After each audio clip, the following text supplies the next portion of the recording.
এখানে বসে প্রার্থনা করা, ঠাকুরের কথা শোনা, ঠাকুর দয়ার কথা, করুণার কথা, ভালোবাসার কথা। কেমন ছিলেন ঠাকুর? কেমন ঠাকুর? কেমন? আমি যে ঠাকুরকে এত কথা বলি, ঠাকুর কেমন? কলকাতা থেকে একটা দম্পতি গেছেন, মা বাবা, তার সঙ্গে বাচ্চা ছেলে, একদম বাচ্চা ছেলে। তারা গেছেন, ঠাকুর সবে পাবনা থেকে দেওঘরে এসেছেন, আশ্রম গঠন হয়নি, তখনও ভাড়া বাড়িতে আছেন। আর ওখানেই আশেপাশে করে আস্তে আস্তে করে তার যে কর্মকাণ্ড সেগুলো শুরু হয়েছে। ঠাকুর বসে আছেন একটা রাস্তার উপরে, চেয়ার পেতে দেওয়া হয়েছে, চেয়ারের উপর বসে আছেন, পাশে কাঠের কারখানা, আগে এখন একটু পুরোনো মানুষ যারা তারা জানেন ওখানে কাঠের কারখানা ছিল, সে কাঠের কারখানায় কাজ চলছে। দম্পতি ঢুকেছে, গেট তখন ছিল না, এই যে সবসময় যে গেট বা বাড়ির ঘর, পাবলিশিং হাউস, এগুলো কিছুই ছিল না। ওখানে শুধুমাত্র ভগীরথের একটা ফার্মেসি হয়েছিল। তারা ঢুকলেন, স্বামী স্ত্রী ঢুকলেন, ঢুকে দেখছেন ঠাকুর বসে আছে। ছুটে গিয়ে ঠাকুরকে প্রণাম করলেন। ঠাকুরের জন্য কিছু ভক্তি অর্ঘ নিয়ে গেছিলেন, তারা ফলমূল মিষ্টি যা নিয়ে গেছেন। ঠাকুরকে সে তার নিবেদন করার সময় ঠাকুর বলে যায় না, বড়বাবুকে দিয়ে। তারা বড় ঠাকুরকে প্রণাম করে বড় মার কাছে ছেলে যাওয়ার জন্য দিয়ে যাচ্ছে। যেদিন যে বাচ্চা ছেলেটা হঠাৎ গিয়ে বাবা পকেট টেনে ধরছে, কি আমাকে একটা পয়সা দাও। বাবা মা দেখছে যে ও চাইছে, দিয়ে দিই বাবা, আমাকে তার ঠাকুর বলছেন বড় মার কাছে যেতে, তাই বলে কিছু না করে পকেটে পয়সা বের করে ছেলেটাকে দিয়ে দিল। ছেলেটা এবার ওই পয়সাটা নিয়ে উল্টো দিকে ছুটতে আরম্ভ করেছে। ছুটতে ছুটতে তখন গেট ছিল না, সবসময় করে এই চেহারাও ছিল না, রাস্তার মধ্যে চলে এসেছি। রাস্তায় ওখানে একটা মাত্র দোকান ছিল, বাটুলদার দোকান। বাটুলদার আশ্রম কর্মী, তিনি একটা দোকান করেছেন। সে দোকানে মুদিখানার দোকান, সে দোকানে সবাই আশ্রমের সবাই যাদের টুকটাক বাজার করে সেখানে করে। আর সেখানে ছেলেটা দৌড়ে দৌড়ে গিয়ে বাটুলদার দোকানে গিয়ে বলছেন, দাদু আমাকে লজেন্স দেবে? হ্যাঁ দেবো, পয়সা বলার সঙ্গে সঙ্গে ছেলেটা এই যে বাবার পকেট থেকে যে পয়সাটা নিয়ে এসেছিল, পয়সাটা বাটুলদার হাতে দিয়ে। বাটুলদা মানে এটা তো অনেক লজেন্স, এত লজেন্স নিয়ে তুমি কি করবে? তুমি খাবে? তাহলে তো শরীর খারাপ হবে। বলো না, আমি খাবো না। বলে কেন? তাহলে নেবে কেন? আমি ঠাকুরকে দেবো। যেই বলেছে ঠাকুরকে দেবো, বাটুলদা তাড়াতাড়ি একটা ভালো কাগজ থেকে সুন্দর করে এই লজেন্স পত্রটা প্যাকেট করে দিয়েছে। ছেলেটা দৌড়াচ্ছে, বাটুলদার দোকান যেমন আছে তেমনি ঠাকুর বাটুলদার পিছন থেকে ছুটতে আরম্ভ করেছে। ছেলেটা কি করে সেটা দেখবেন। ছুটতে ছুটতে একটা জায়গায় ও ছেলেটা আসছে, ঠাকুর দুটি বলছে, কি আনেছিস দে। বলার সঙ্গে সঙ্গে ছেলেটা গিয়ে ওই লজেন্স ভর্তি কাগজটা ঠাকুর হাত দিয়ে কাগজটা খুলতে খুলতে বলছেন, জানিস আমি লজেন্স খুব ভালোবাসি। মাঝে মাঝে না দুপুরবেলায় খাওয়া দাওয়ার পর যখন শুতে যাই, তার আগে আমি একটা দুটো লজেন্স খাই। তুই কি করে জানলি আমি লজেন্স ভালোবাসি? তুই লজেন্স খুব খাস? দামি খাই, তুই সেই জন্য আমার জন্য লজেন্স নিয়ে এসছিস? বলো আগে আমি কি দিতে হবে জানি না, কিন্তু আমার মনে হল লজেন্স খুব ভালো। আর বাবা আমাকে বাবার কাছ থেকে পয়সা নিলাম, আমি আপনার জন্য লজেন্স কিনে দিচ্ছি। ঠাকুর সেই লজেন্সের প্যাকেটটা খুললেন, খুলে রেখে বললেন, এই লজেন্সকে আমি খুব ভালোবাসি, তুই নিয়ে এসছিস?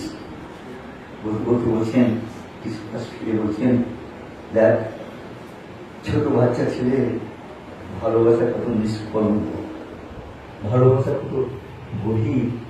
সবাই কিছু দিচ্ছে, ওরও কিছু দিতে ইচ্ছে করেছে, কি দেবে জানে না, কি দেওয়া উচিত তাও জানে না, আমার জন্য লজেন্স কিনে নিয়ে এসেছে। এই মানুষের সঙ্গে যখন আমার দেখা হয় তখন তার 90 বছর বয়স হয়। তার সেই মধুর ছোটবেলার স্মৃতিটুকু বলতে বলতে অভাব করে কাঁদছিলেন। বলেন, জানেন ঠাকুর আমাকে কি বললেন তখন? আমাকে খুব কাছে রেখে আমার মাথায় হাত ঘোরাতে ঘোরাতে বললেন, তুই আমাকে যেমন করে দিলি প্রতিদিন এমনি করে তোর বাবা মাকে কিছু না কিছু দিবি, দেখবি ভালো থাকিস। আমার বাবা মা যতদিন বেঁচে ছিলেন আমি সেই বাবা মাকে প্রতিদিন কিছু না কিছু দেওয়ার চেষ্টা করতাম। আজও সেই কথা মনে পড়ে।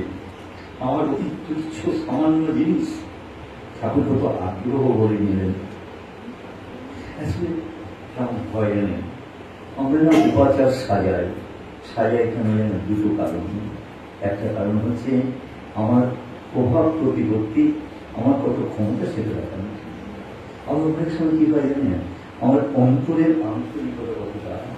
আমি কম করে আমার যা আছে এই বিদুরের খুঁজকোড়োর মতো আমার যা আছে আমি তাই দিয়ে তোমার খুশি করবো, এই আন্তরিক ভালোবাসা। আর ঠাকুর সেই জন্য অপেক্ষা করে থাকেন, তার কিচ্ছু দরকার নেই, কোনো কিছু দরকার নেই, কিন্তু তিনি অপেক্ষা করে থাকেন আমি কখনো আমার অন্তর উজাড় করে তার কাছে নিজেকে নিবেদন করব। আর সেটা যখন পান তখন ওই প্রচুর সার, ওই থানকুনি পাতা কেউ নিয়ে আসলেন, সেটা দেখে কিন্তু যে উচ্ছেজিত হয়ে ওঠে। আর কিছু নয়, তিনি যে আমার অন্তরটাকে দেখতে চান, দেখতে পান। মনে করে সালটা মনে হয় ৭৮ সাল, ১৯৭৮ সাল শিশু বর্গের জন্ম তিথি। বহু মানুষ এসেছেন আশ্রমে, বহু মানুষ এসেছেন যাদের উপহার সামগ্রী নিয়ে শিশু বর্গের কি দেবেন না দেবেন।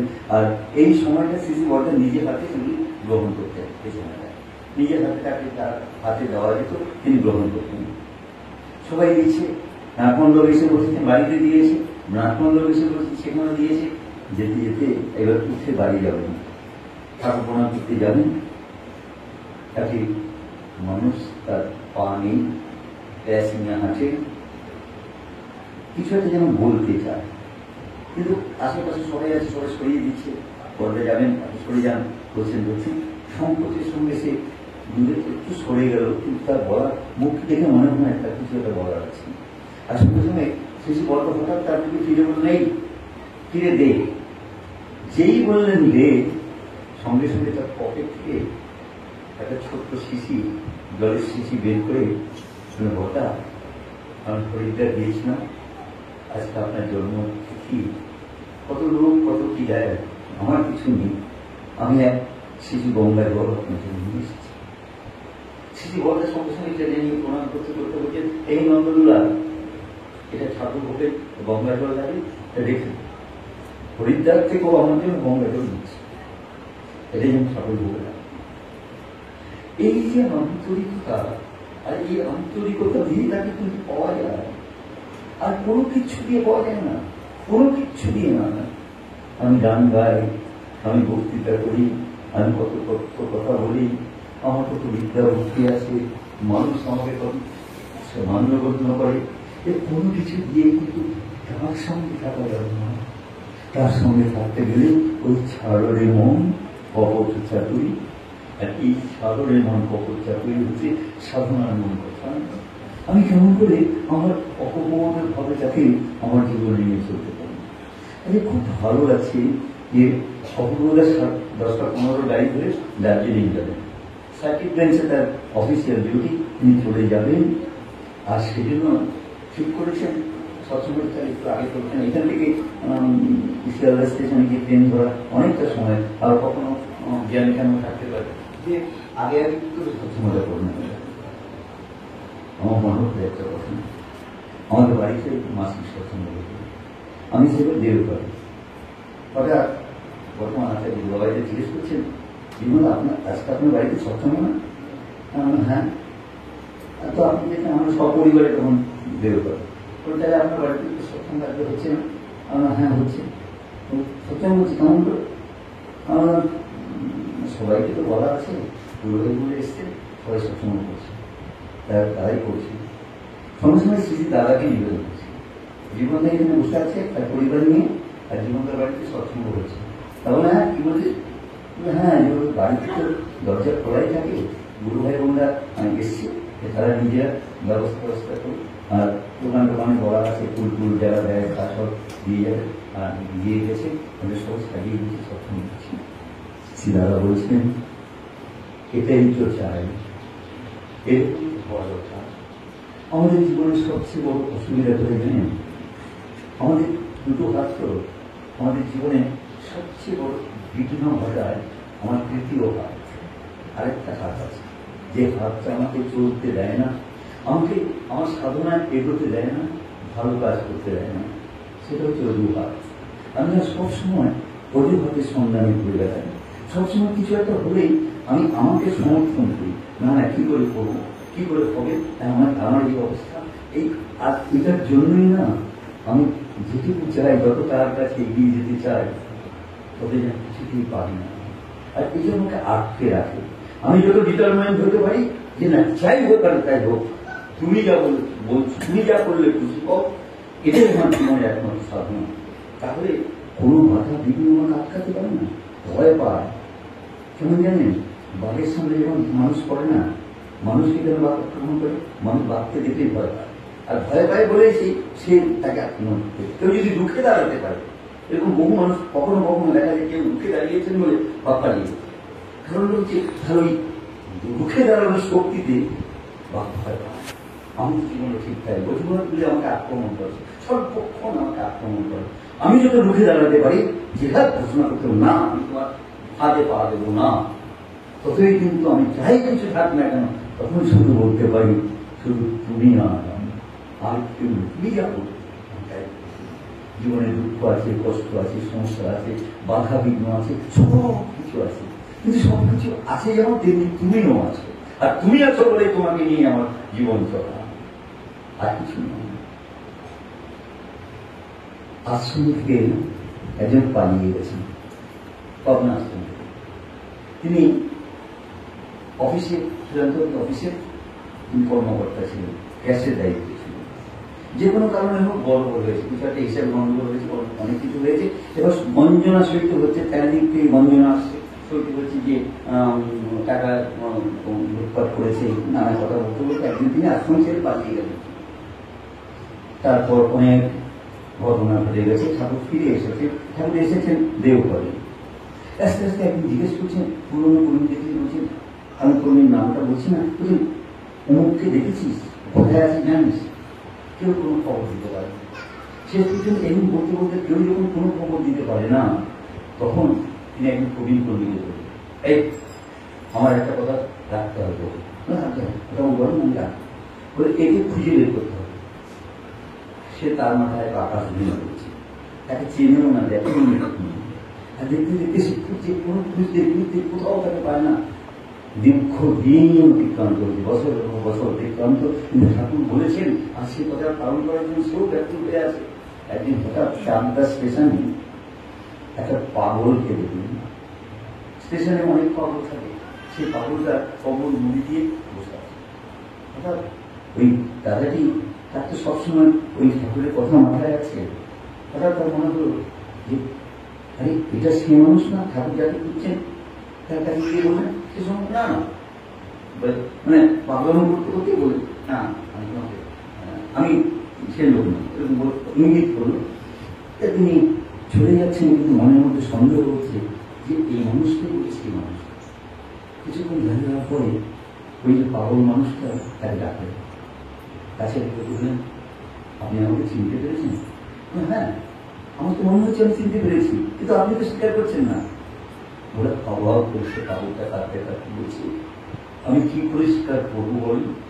আমি ঠাকুরের সঙ্গে বেইমানি করেছি, আর তার ফল আমি ভোগ করছি। আমার জীবন বলে কিছু নেই, আমি বেঁচেও থাকতে চাই না, আর নিজের পরিচয়টুকু দিতে চাই না। এবার সেই মানুষটা তাকে জড়িয়ে ধরে বলবেন, আপনাকে আমি দেহ বলে দিতে, ঠাকুর আপনি খুঁজছেন, যেমন আপনাকে যেতে হবে না, আমি যাবো না, আমি কি মুখ নিয়ে তার কাছে যাবো? আমি যাবো না, আজকেও কিছুতে ছাড়বে না। অনেক কষ্টে তাকে বুঝিয়ে বুঝিয়ে আশ্রমে নিয়ে গেছেন। দূর থেকে তাকে দেখে ঠাকুর বললেন, আরে তার নাম ধরে বলছি, আরে তুই এসেছিস, কতদিন ধরে খোঁজ করছিস। সঙ্গে সঙ্গে খাও খাও করে কাঁদতে বলছি, ঠাকুর আমারও খুব ইচ্ছে করছিল আপনার কাছে আসা, কিন্তু কোন মুখ নিয়ে আমি আসবো? আমি যে হিত কাজ করেছি এর তো কখনো মার্জনা হয় না। সঙ্গে সঙ্গে বলছেন, আরে কি বলিস, বাবার কাছে সন্তানের কি কখনো অমার্জনীয় কোনো অপরাধ আছে? আয় আয়। সঙ্গে সঙ্গে তার ইঙ্গিতে সব কাপড় চোপড়, নতুন কাপড় টাপড়, ধুতি পাঞ্জাবি সব চলে আসলো, তার থাকার ব্যবস্থা করলো। এবার যতদিন বেঁচে আছে সে মানুষটা বলতে আরম্ভ করল, আমার মতো একটা পাখি, আমার মতো একটা রিমান আমার মতো তাকেও ঠাকুর কেমন করে আশ্রয় দিয়েছেন। আর আমার কি মনে হয় জানেন, এই ঘটনা সম্পর্কে শুনতে শুনতে মনে হয় এটাই তো রীতি বল, আর এটাই তো ঠাকুর ঠাকুর নিজে শুরু করেছিলেন। আচার্যদেব শুধুমাত্র একটা রিভাইভ করেছেন, পুনরায় আবার সেটা শুরু করেছেন। এমনি করেই তিনি আমাদের খুঁজে বেড়ান, সর্বক্ষণ তিনি আমাকে খুঁজে বেড়ান। আমি যাতে ভালো থাকি, আমি যাতে শান্তিতে থাকি, সেই জন্য তিনি ব্যস্ত হয়ে আছেন। আর আমাকে খুঁজে বেড়ান, আমি তার সঙ্গে যদি যুক্ত করতে পারি, যুক্ত রাখতে পারি, তাহলে আমার তখন আর শক্তি আছে, সাহস আছে, হাজার সমস্যার মধ্যেও আর প্রাণ করে বলতে পারি আমি ভালো আছি, ভালো আছি। জীবন সমস্যা নিয়ে ভাবতে ভাবতে কেমন হয় আপনারা অনেকে জানেন। এখানে যারা উপস্থিত আছেন আমার আমার সবাই শ্রদ্ধা সকলে অনেক কথা জানা আছে, নিশ্চয়ই জানা আছে। আমার তো ভালো করে বলতে পারবো, তারপরে দয়ার কথা কেমন করে বলতে হয় আমি জানি না। শ্রী বলতে আমি নির্দেশে এই ওই অপূর্বরা বলছিলেন না যে লাস্ট বেঞ্চের ছেলে, আমি যদি লাস্ট বেঞ্চের পিছনে কিছু আমাকে স্কুল থেকে তাড়িয়ে দেওয়া ছিল, নিষিদ্ধ রাজনীতি করার জন্য স্কুল থেকে তাড়িয়ে দেওয়া ছিল। আমি সেই ছেলে, পড়াশোনা খারাপ বলবো না, করিনি, পড়ার সুযোগও পাইনি। তাকে যেমন সিসি বর্দা তার ইচ্ছাতে তার করতে করতে একটু একটু করে পড়াশোনা শেখালেন, শেষ পর্যন্ত তার ইচ্ছা হলো তিনি পিএইচডি করবে ঠাকুর কেন্দ্র, কোথায় কলকাতায় নবেল কেন্দ্র, কলকাতা বিশ্ববিদ্যালয়। কলকাতা হবে না, একদম পরিষ্কার কথা, হবে না। কেন হবে না? ভালো করে পড়াশোনা করিনি, তারপর কলকাতা বিশ্ববিদ্যালয়ে গবেষণা, আমার তো রেগুলার পড়াশোনাই নেই, ও হবেই না, কিছুই হবে না। বলছেন কেন? যদি ভাবিস ঠাকুর তোর এই গবেষণাটা করলে খুশি হবেন, তাও করবি না? হ্যাঁ, করতে ইচ্ছে করছে, কিন্তু হবে না, আমার দ্বারা হবে। আমি যদি বলি তোর দ্বারা হবে, আমার দ্বারা হবে, এটা করে দেয় বলে তো দিলেন করে দেয়। ইউনিভার্সিটিতে গিয়ে নিয়মের বেড়াজারে করে সাংঘাতিক গবেষণা, যা নিয়ম আছে নিয়ম তো আমার জন্য পাল্টাবে না, তারা কিছুতেই গবেষণা করতে দেবে না। সাতবার রিজেক্ট করেছে অ্যাপ্লিকেশন, গবেষণা করার রেজিস্ট্রেশন ক্যান্সেল করেছে 7 বার। প্রত্যেকবার কান্নাকাটি করে একে একা কান্না করি আর ভাবি যে কি হবে। আর যত বাবার বলতে যাই তখন শ্রী দাদা ধরো বাবা যখন বলেছেন তখন হবে, তুমি লেগে থাকবে, করতে তোমাকে হবে। শেষ পর্যন্ত বারবার রিজেক্ট করে, বারবার চ্যালেঞ্জ নিতে নিতে শেষবার একটা অপশন নিল। পাবলিক সেমিনার করে, পাবলিক সেমিনারে পিএইচডি করতে লোক, প্রফেসর, গবেষক, তারা সবাই থাকলে সবাই তোমাকে প্রশ্ন করবে, তুমি যদি প্রশ্নের উত্তর দিক তাদের সন্তুষ্ট করতে পারো, তারা যদি তোমাকে 5 মার্ক দেয়, তাহলে তোমাকে গবেষণা করার অধিকার দেওয়া হবে। তুমি রাজি আছো? তখন আর কোনো উপায় না, রিয়ালিটি থেকে গেছে, রাজি হতেই হবে, চ্যালেঞ্জ নিতেই হবে। চ্যালেঞ্জ তুমি নাও। তার 7 দিন পরে কলকাতা বিশ্ববিদ্যালয়ের সেমিনার হলে সেই পাবলিক সেমিনার কোরিয়ানে একটা উঠিয়ে দিলেন। উঠে ভাবছি কি বলবো, কি প্রশ্ন আসবে, কেমন করে কি করবো বুঝতে পারছি না। এমন সময় চারিদিক থেকে প্রশ্ন আসতে আরম্ভ করবে, বিতর্ক জনেরা প্রশ্ন করছেন। সেই প্রশ্নে আমি বলবো না অর্থহীন প্রশ্ন, সব প্রশ্ন নিশ্চয়ই অর্থ আছে, কিন্তু আমি কি করবো? ঠাকুরকে দেখা ছাড়া তো আমার কোনো উপায় নাই। প্রশ্ন হচ্ছে প্রথমত সব প্রশ্নের মধ্যে প্রধান প্রশ্ন ছিল ঠাকুর অনুকূলচন্দ্রের নাম আমরা শুনি, তাহলে সাহিত্য আমরা পড়ি না, কি করে তুমি এই সাহিত্য পড়লে বা এ সম্বন্ধে আগ্রহী হলে এতে কি এমন কি আছে? সেদিন চোখ বন্ধ করে যার নামটা মনে এসেছিল একটি মা, হাস্যবলা মজুমদার, যিনি নিজে লেখাপড়া জানেন, কখনো পড়াশোনা করেননি, রিফিউজি ক্যাম্পে থাকতেন, আর কোন রকমে জীবন সারাদিন তার কাজ ছিল মানুষকে ঠাকুরের কথা বলা, মানুষকে উদ্বুদ্ধ করা। তখনকার দিনে সিটিং হতো, এখন যে সৎসঙ্গ সিটিং হতো, আর সেই সিটিং এ তিনি সকলকে সমবেত কেমন করে করতে পারেন সেই চেষ্টা করতেন। সে মাটি কেমন করে জানতে চাইলেন সবাই বিস্তারিত বলে, আর বলতে গিয়ে তখন মনে হয়েছিল দুষ্টুমি শেষ নেই, অল্প বয়স, দুষ্টুমি করে খেলাধুলা করে ঘরে ফিরে যাচ্ছি, তিনি রাস্তায় দাঁড়িয়ে আছেন, রাস্তায় দাঁড়িয়ে চুপচাপ দাঁড়িয়ে আছেন, তার পাশ দিয়ে যেতে গেলেই তিনি বলছেন, বাবা তুমি খেলতে খেলতে ঘেমে গেছো, বড় ক্লান্ত হয়ে গেছো, আসো। কারণ আঁচলটা দিয়ে তার স্নেহের আঁচলটা দিয়ে খামটা মোছাতে মোছাতে বলতেন, তুমি খুব মনে হচ্ছে তোমার খুব জল পিপাসা পেয়েছে, তুমি আমার ঘরে যাবে, জল খাবে। তার বলার ভূমিটা এমন ছিল, এত আন্তরিক, এত ভালোবাসা মন, যে যত খারাপ ছেলে হয়ে না কেন, যত রকম যা কিছু হোক না কেন, সেই অনুরোধ ছেলেটার মধ্যে ক্ষমতা ছিল না। তিনি তার ছোট্ট ফুলের ঘরে নিয়ে যেতেন। সেখানে ঠাকুর তখনকার দিনে ঠাকুরের প্রায় সকল যে বাড়িতে ঠাকুরের প্রতিকৃতি ছিল, একটা প্রতিকৃতি ছিল হাব্বাস, পাবনার হাব্বাস ছবি, সেই ছবিটা তারপরে আছে, আর কিছু নেই। সিংহাসন বলে ভুল হবে, কাঠ দিয়ে কোনো রকমে সে ঠাকুরকে রাখার একটা জায়গা করেছে। আর সেখানে প্রায় সদচ্ছিন্ন একটা আসনের উপর বসিয়ে জল খেতে দিতেন। কখনো জলের সঙ্গে একটু বাতাসা, কখনো একটু চাল ভাজা, কখনো গোলা রুটি, তার কাছে যা থাকতো তাই দিয়ে বলতেন, বাবা এর চেয়ে বেশি তো কিছু দেওয়ার ক্ষমতা নেই, তুমি এটা খেয়ে খালি পেটে জল খেতে নেই, এটা খেয়ে জলটা খাও। জল খাওয়া শেষ হতে না হতে বলতেন, বাবা তুমি তো জানো আমি লেখাপড়া জানি না, কিন্তু ঠাকুরের কত কথা আছে, ঠাকুরের কত বই আছে, আমার বড় জানতে ইচ্ছা করে, পড়তে ইচ্ছা করে, আমি পড়তে পারি না, তুমি আমাকে এই বইটা বলে শোনাবে। তার কাছে একটা মাত্র বই আমি দীর্ঘদিন ধরে দেখছি, অমিয় বাণী, আর সেই বইটা কোথায় এই অনুভূতির বইটা পড়তে পড়তে প্রায় মুখস্থ মতো হয়ে গেছিল। তারপর তিনি নতুন নতুন বই নিয়ে আসতে আরম্ভ করি, ততই যেন আগ্রহ বাড়তে থাকলো। কিরকম আগ্রহ, যখন কি ছড়া গ্রন্থ পড়তে গিয়ে শুনলাম ঠাকুর বলছেন, অস্থিরা তরুণী পাশ যাবে, তুই বেঁচে সুখ খাবি বসি, যা ছুটে যা তাদের বাঁচা, তাদের যে তোর বাঁচার খুশি।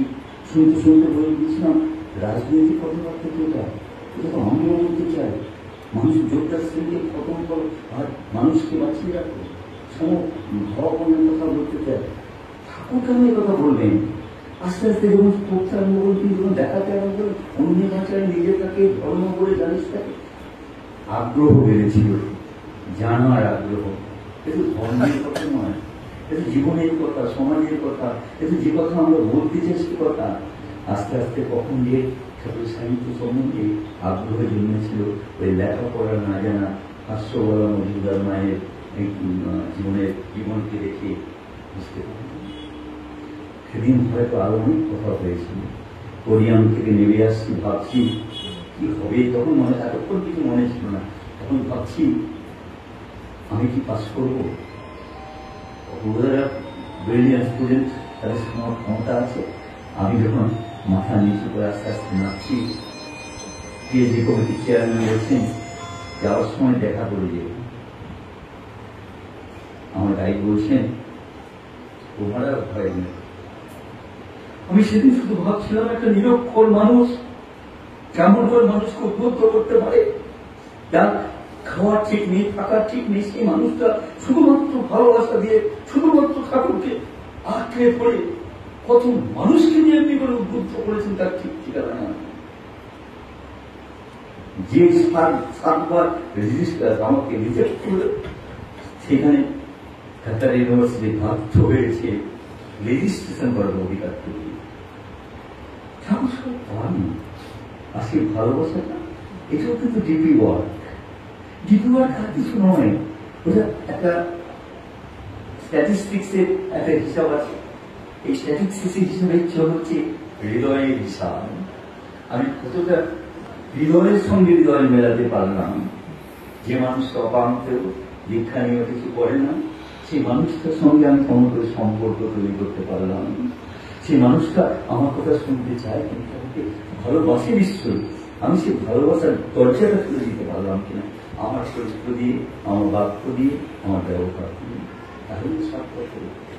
আজকের এই বৈকালিক সৎসঙ্গে শুধু প্রার্থনা, ঠাকুরের মনের মতো হওয়ার প্রার্থনা, সমস্ত কিছু উজাড় করে দিয়ে আমি তোমার মনের মতো হতে চাই। আর এই মনের মতো হওয়ার জন্য আমাকে যা যা করা দরকার আমি সব কিছু করতে রাজি আছি। আর সেটা যখন এই সংকল্পে যখন আমি দৃঢ় হব, ঠাকুর আমাকে সাহায্য করবেন। তখন এই আমাদের অপূর্বতা জাজ হয়েছেন, শুধু জাজ নয়, তার জীবনে যে কি আসতে পারে তার কোনো ঠিক ঠিকানা নেই, কিন্তু এই বিশ্বাস কত গভীর। ঠাকুর বলেন গভীর বিশ্বাসে সবই হতে পারে। আমার জীবনে সেই বিশ্বাস আরো থেকে আরো হোক। আর সর্বক্ষণের জন্য আমি ঠাকুরের মানুষ হয়ে উঠি, শুধু সৎসঙ্গের জন্য নয়, উৎসবের জন্য নয়, মন্দিরে যাওয়ার জন্য নয়, আমার চাল চলন চরিত্র বাক্য কর্ম সর্বক্ষণের জন্য ঠাকুরের হয়ে উঠুক। তাহলে তো আজকে আচার্যদের যে কথা বলেন, আমার ঠাকুর কেমন, আমার ঠাকুর আমি যেমন, আমার ঠাকুর কেমন, এই আমি যেমন কেমন করে হতে পারি। আমরা একটা বাড়িতে যাবো, ঠাকুরের চরণ চিহ্ন খুব গবেষণা করতে করতে একটা ন্যাশনাল লাইব্রেরিতে একটা ছোট্ট বইতে পড়লাম, ঠাকুরের একটা চরণ চিহ্ন ছিল, তাতে 5 আঙ্গুলের 6 আঙ্গুলের ছাপ ছিল। 6 আঙ্গুলের কথা কখনো শুনি, শুনতে শুনে মনে হলো যে এটা যদি পাওয়া যায় তাহলে এই তথ্যটা প্রতিষ্ঠিত হতে পারে। এটা কি করে সম্ভব? প্রায় 5 বছর ঘুরতে ঘুরতে কোনো সন্ধান পাওয়া যায়নি। তারপর যে বাড়িতে ছিল অবিনাশ চন্দ্র পাল, তার বংশধর মারা গেছেন, তার নাতি নাতনিরা আছে, সেই বাড়ি ঘুরতে ঘুরতে 5 বছর সময় লেগেছিল। তারা দীক্ষিত নয়, পরিচিত নয়। আর সেখানে গিয়ে যখন প্রথম দিন আমাদের প্রায় দাঁড়িয়ে আস্তে আস্তে তার সঙ্গে সম্পর্ক গড়তে গড়তে জানা গেল ওই বাড়িতেই সেই পায়ের ছাপটা আছে। একদিন বর্তমান আচার্যদেব বললেন, শোনেন বিমল, আপনি তো ঠাকুর কলকাতায় ঠাকুর কোথায় কোন বাড়িতে বাড়িতে ছিলেন, দেখেছেন, আমি দেখতে যাবো। সঙ্গে বউরা নিয়ে আছেন, আমরা বেরিয়েছি বাড়ি দেখতে দেখতে। কিছুক্ষণ বড় বললেন, চরণ চিহ্ন যে বাড়ি আছে ওই বাড়িতে যাবে। আমি বললাম যাওয়া যাবে না। কেন যাবে না? কেন? আমরা তারা জানি না যে আপনি কি জানেন। আমি ভয় পেয়ে যাবো, কারণ তারা অনেক পুরোনো মানুষ, পরিবারের নিন্দা করতে ভালোবাসেন, তারা কিছুতে জানেন। অথচ ওই মানুষটি দীক্ষা নেননি, 4 বছর বয়সে ঠাকুর তাকে পড়ে নিয়েছেন, সেই স্মৃতি তার মনের মধ্যে আছে, কিন্তু সে দীক্ষা নেই, এমন পরিবারের সঙ্গে সম্পর্ক রাখতে চান না, সবসময়ের সঙ্গে সম্পর্ক রাখতে চান না। উনি যতবার বলেন আমি ততবার বলে না যাওয়া যাবে না। আর ওনার সেই বাড়িতে বেগুন পালকে যত আমি বলি সে বলে না না খবরটা আমি বলি, আমি বাড়িতে ঢুকতে যাবো। সমস্যা বলে দিয়েছি, আপনি তো যাবেনি।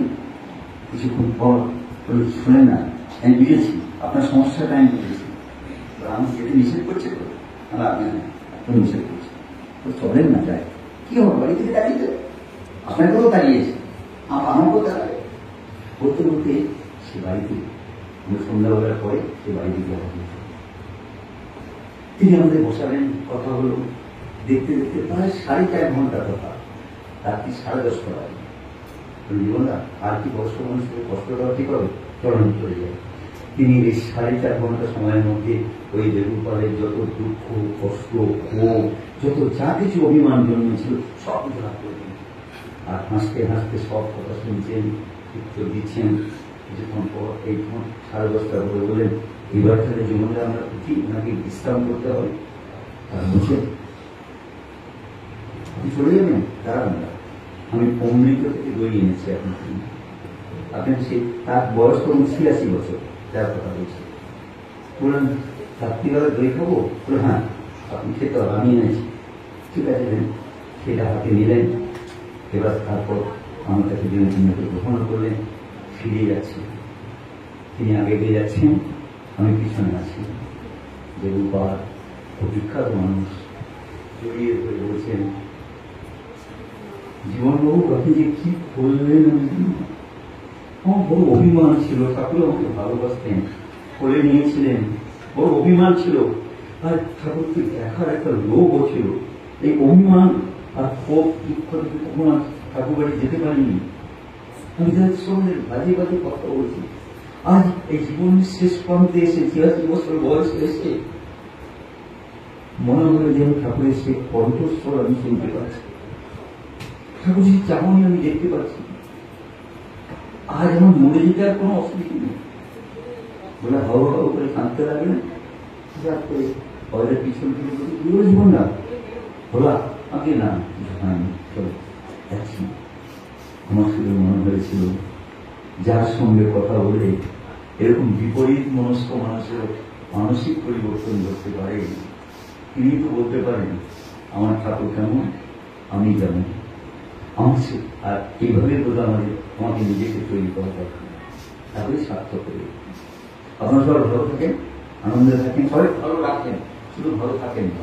আমি ভালো থাকবো বললে কিন্তু সেটা স্বার্থপরতা, সবাইকে নিয়ে ভালো থাকবো। আচ্ছা, সেই জন্যই তাকে হচ্ছে চেষ্টা। ঠাকুরের শ্রীচরণে আবার আপনাদের সকলের সর্বাঙ্গীন মঙ্গল প্রার্থনা করি। ভগবান দয়া করে আসার সুযোগ দিয়েছেন, তার পরিবার পরিজন পরিপার্শ্বিক সকলের সর্বাঙ্গীন মঙ্গল প্রার্থনা। জয় গুরু।